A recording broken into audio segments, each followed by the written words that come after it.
Hi, welcome back to Daily Movie Recaps. A new movie recapped every single day. Today, we'll recap a 1989 American historical war drama film about the 54th Massachusetts Infantry Regiment. Spoilers up ahead, so watch out. Enjoy the recap. During the American Civil War, Captain Robert Gould Shaw writes home, telling his mother of life in the Massachusetts Infantry Regiment. The force is men from all the states, ready to fight for the country. Captain Shaw sees African men in the military for the first time. The Massachusetts Infantry Regiment engages Confederate forces in the Battle of Antietam. Despite the death of many soldiers, and the continuous attacks of the enemy army, Captain Robert commands the soldiers to keep moving forward. Major Forbes says they must fall back, but Captain refuses. Captain gets hurt on his neck, and lies there among the dead. Most of the soldiers are killed, and the rest of them run back. After a while, gravediggers arrive to pick up the dead bodies of the soldiers. Captain Robert is found alive by John Rawlins. Robert sees his dead army men on the battlefield. Captain Robert is sent to a field hospital. While undergoing treatment for his neck wound, he finds injured soldiers, moaning in pain. Shaw visits his family in Boston on medical leave. He meets his friend, Corporal Thomas Searles. Governor Andrew introduces him to former slave and abolitionist, Frederick Douglass. Shaw is offered a promotion to the rank of colonel, and command of the 1st All-Black Regiment, the 54th Massachusetts Volunteer Infantry, which will consist solely of black soldiers. He accepts the responsibility. He asks his childhood friend, Major Cabot Forbes, to serve as his second in command. Thomas is their first volunteer soldier. Robert introduces himself to African soldiers, and motivates them. He orders company officers to commence with forming companies, recruiting black soldiers. All the recruits head to Reedville Camp, with their belongings. In the tent, we see Searles, Rawlins, Silas Tripp, an escaped slave, and Jupiter Sharts, who asks if they will also be given a blue suit like white soldiers. While all the recruits are having their meals, Captain Robert stops Major Forbes from befriending Thomas. The black soldiers undergo a draconian training regimen, under the harsh supervision of Sergeant Mulcahy. Sergeant gives very strict training to them. Captain Robert tasks Forbes with arranging separate uniforms and rifles for black soldiers. The men are very grave and sedate under instructions, and they restrain themselves. Robert gathers all the soldiers one evening, and reads the order issued by the Confederacy, that all black soldiers found in Union uniform will be summarily executed, and they are given the opportunity to take an honorable discharge. Robert is shocked the next morning to see that none of the soldiers has left. Thomas gasps as the soldiers are marching, and the sergeant comes down particularly hard on Thomas, and kicks him. Shaw initially protests the treatment of his friend, but Mulcahy reminds him that Thomas just needs to get tougher. Shaw concedes Mulcahy's point. The soldiers are very excited to get their rifles. Thomas asks Robert if the rumor of them being used only in manual labor is true, and not allowed to fight, but Robert ignores him. While Forbes is training the soldiers on target practice at the shooting range, Captain Robert arrives. He sees that Sharts is doing well in shooting, but he forces him to reload and discharge the weapon faster, which he fails to do. Robert orders Forbes to teach the soldiers properly. The next morning, Forbes argues with Robert for treating soldiers badly. Robert clears that it is his job to prepare these men. During training, Sergeant Mulcahy misbehaves with Thomas and hits him with a rifle, causing him to moan in pain. Thomas asks Robert to speak in private, but Robert says that enlisted men must get permission to talk to their commanding officer. On Christmas Eve, Captain Robert asks Quartermaster Kendrick about the requisition for shoes for soldiers, but he excuses that they are limited as to footwear. When Tripp goes deserting and is caught, Shaw orders Mulcahy to flog him in front of the troops. The scars of his previous beatings as a slave are exposed. Despite this, Tripp is flogged, and he bears it all. While talking to Rawlins, Shaw finds out that Tripp had left merely to find suitable shoes to replace his own worn ones. He shows Tripp's wounded feet to Captain, and tells that the condition of most of the soldiers is also similar.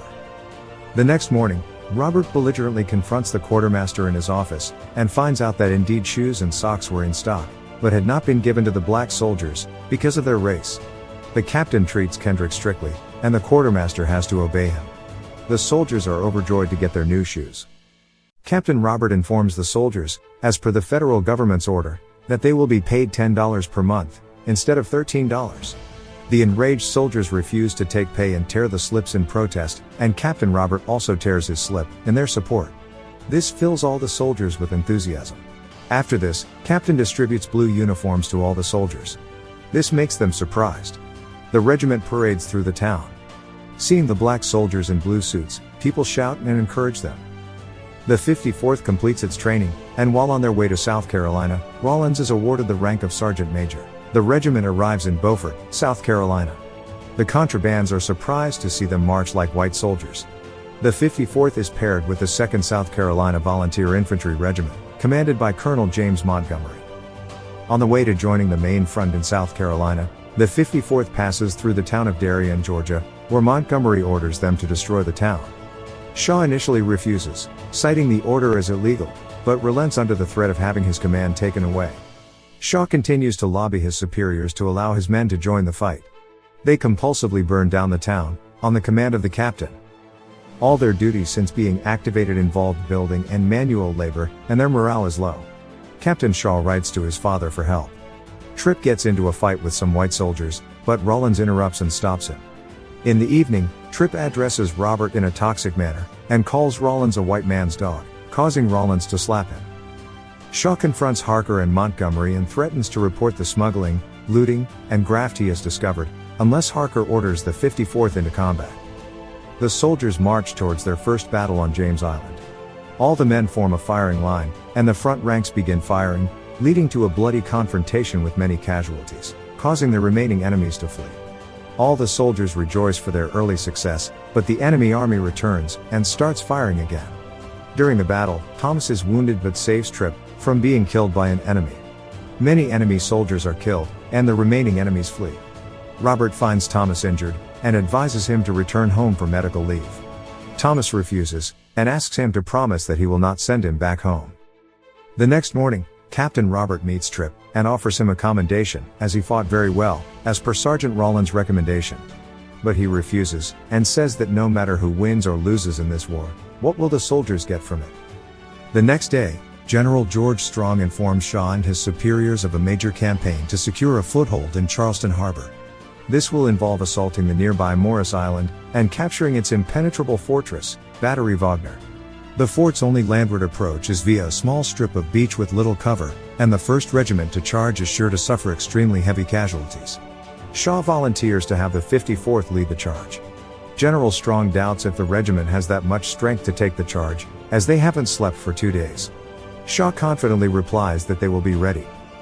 Even this night, the night before the battle, Captain Shaw, Forbes, and the soldiers haven't slept yet. The soldiers conduct a religious service, where individual soldiers offer their prayers amid singing hymns.